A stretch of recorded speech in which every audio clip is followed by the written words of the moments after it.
Hello everyone, आज करने वाले हम सीटेट सितंबर 2016 का पेपर। ठीक है, इसमें हम जो है साइंस पेडागोगी के क्वेश्चंस करेंगे।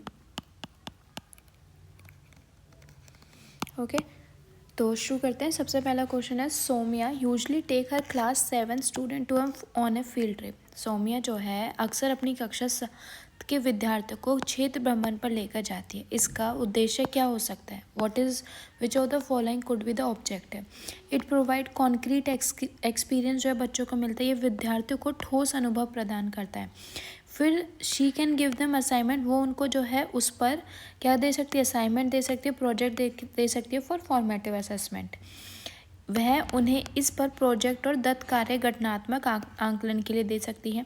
It enhances the process skill जो होते हैं ना बच्चों की, इससे क्या होती है? वो एनहांस होती है, बढ़ती है। ये विद्यार्थियों के प्रक्रमण कौशलों का विकास करती है। It saves her teaching time, वो उसका जो टीचिंग टाइम है उसको क्या करता है? बचाता है। तो इसमें कौन सी चीज़ सही रहेगी फील्ड ट्रिप पे जाने पे? फर्स्टली फील्ड ट्रिप पे जाने पे उनको कॉन्क्रीट एक्सपीरियंस मिलेगा, ठोस अनुभव। उनको जो है उस पर वो फिर जो है असाइनमेंट और प्रोजेक्ट दे सकते हैं और उससे वो असेसमेंट कर सकते हैं उनका। उसके बाद उनकी जो है प्रोसेस स्किल, प्रक्रमण कौशल जो है उनका क्या होता है? बढ़ता है। तो आपका ABC जो है आपका सही आएगा। ठीक है, टीचिंग टाइम सेव वाला आपका इसमें नहीं आएगा। Now the next question is, which one of the following assessment, इनमें से कौन सा असेसमेंट स्ट्रैटेजी जो है सबसे सही रहेगी अगर आपको एक बच्चे की एक्सपेरिमेंटल जो स्किल्स हैं वो बच्चे की साइंस क्लासरूम के अंदर जो है देखनी है।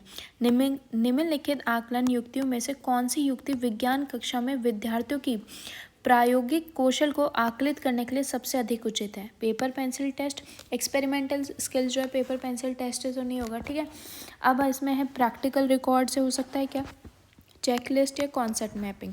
अब क्योंकि एक्सपेरिमेंटल स्किल्स है, मतलब हमें जो है उनका एक्सपेरिमेंट करके दिखवाना पड़ेगा। कागज पेंसिल परीक्षा, प्रयोग अभिलेख, जांच सूची, अवधारणा। इसको जो सही आंसर होगा वो आपका चेकलिस्ट होगा। ठीक है, चेकलिस्ट में क्या होता है? हमारे जैसे पर्टिकुलर क्राइटेरिया रहते हैं, जैसे यहाँ पे कुछ कुछ लिखा होगा, उसके अकॉर्डिंग वो जो है उसको चेक कर देंगे और उनको जो है जजमेंट जो है बच्चों का कर सकती है मैम। तो चेकलिस्ट आपका सबसे सही रहेगा। Okay, now the next question is, open a water tap.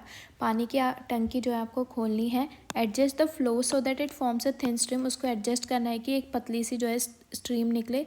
Change a refill and charge a refill, bring it near the water stream, observe what happen, right a short report on the activity. यहाँ पे जो skill develop हो रही है बच्चों की वो कौन सी है इस एक्टिविटी में? हिंदी में पढ़ लेते हैं। पानी के नल को खोलिए, इसे पतली धार के लिए समायोजित करिए, फिर किसी रिफिल को आवेशित कीजिए, इससे जला की धारा के निकट लाएंगे, प्रेक्षण कीजिए कि क्या होता है, इस गतिविधि की संक्षिप्त रिपोर्ट लिखिए। अब इस गतिविधि के माध्यम से कौन सी कौशल जो है विकसित हो रहा है बच्चों के अंदर? एक्सपेरिमेंटेशन का, ऑब्जर्वेशन, एक्सपेरिमेंटेशन कम्युनिकेशन का, ऑब्जर्वेशन एक्सपेरिमेंट या क्रिएटिविटी का, या सिर्फ ऑब्जर्वेशन का? बताइए कौन कौन कौन सा होगा। अब इसमें हमें ये तो समझ में आ रहा है कि बच्चों का कौन सी स्किल यहाँ पे सही होगी आपकी? ऑब्जर्वेशन की स्किल उनकी सही हो जाएगी। ठीक है, एक्सपेरिमेंटेशन की स्किल सही हो जाएगी। अब उसमें क्रिएटिविटी स्किल अच्छी होगी या ये फिर आपकी कम्युनिकेशन स्किल अच्छी होगी? बताइए, इसका सही आंसर आएगा आपका observation, experimentation and communication skill जो है उनकी सही होगी। ठीक है, अवलोकन, प्रयोग करना तथा संप्रेषण। Okay, now the next question is, identify the incorrect statement. इसमें से जो है गलत स्टेटमेंट कौन सी लिखी हुई है according to the nature of science? विज्ञान की प्रकृति के संबंध में उस कथन की पहचान कीजिए जो ठीक नहीं है। ठीक है, the methodology of science and it's demarcation, जो साइंस की मैथडोलॉजी है, डिमार्केशन है, विज्ञान की पद्धति और अन्य क्षेत्रों से उसका सीमाकन दार्शनिक वाद विवाद का विषय रहा है, वो कंटिन्यू रहा है, matter of philosophical debate. Even the most established और यूनिवर्सल जो लॉज हैं ना साइंस के, वो भी हमेशा ऐसे रिगार्ड किए जाते हैं provisional, subject to modification in the light of new observation, experiments and analysis. ठीक है, दोनों ये स्टेटमेंट आपकी।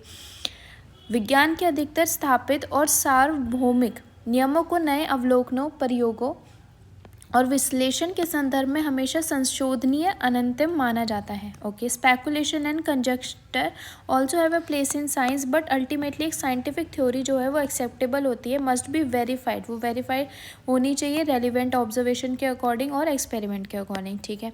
साइंस को जो है हमेशा वैल्यू न्यूट्रल माना जाता है, ऑब्जेक्टिव माना जाता है, और उनके जो लॉज है साइंस के वो कैसे देखे जाएंगे, एज फिक्स देखे जाएंगे। जैसे कि आप पता ही है आपको, लॉज जो है आपके वो फिक्स नहीं है, मतलब कि अगर they are subjected to modification, अगर दिखता है कि न्यू एविडेंसेस, न्यू ऑब्जर्वेशन देखी जा रही है तो उनमें हम मॉडिफिकेशन कर सकते हैं, ठीक है। तो इनकरेक्ट स्टेटमेंट कौन सी होगी आपकी, फोर्थ वाली, ओके। फोर्थ स्टेटमेंट यहाँ पे टिक होगी आपकी। Now the next question is which of the following strategies are most appropriate, इनमें से जो है कौन सी सब सही स्ट्रैटेजी रहेंगी एक टीचर के लिए अगर वो टॉपिक सेव एनर्जी जो है बच्चों को पढ़ा रहे हैं। बच्चों को बोले कि स्लोगन लिखे सेविंग एनर्जी पे, विद्यार्थियों को ऊर्जा संरक्षण के नारे लिखने के लिए बोले, बच्चों को बोले कि 5 लाइन लिखे किसके ऊपर, 5 तरीके बताएं सेव एनर्जी के, ऊर्जा संरक्षण के लिए कम से कम 5 तरीके लिखना, उस पर जो है मॉडल या प्रोजेक्ट बनाए कि हम कैसे जो है एनर्जी सेव कर सकते हैं, उन ऊर्जा संरक्षण प्रदर्शित करने के लिए नमूना या परियोजना बनाना। बच्चों को एनकरेज करें कि एनर्जी कैसे सेव कर सकते हैं अलग अलग तरीके से अपनी ज़िंदगी में, ठीक है। तो अब क्या कर सकते हैं, एक तो हम ए टॉपिक कर सकते हैं कि हम उनसे जो है स्लोगन लिखवा सकते हैं, दूसरा उनसे हम मॉडल्स बनवा सकते हैं, तीसरा हम उनसे जो है वो बच्चों को बोलेंगे कि एनकरेज करें अपनी रोज़मर्रा की ज़िंदगी में जो है क्या करें, एनर्जी को सेव करें। तो A C D आपका क्या हो जाएगा, सही आंसर हो जाएगा।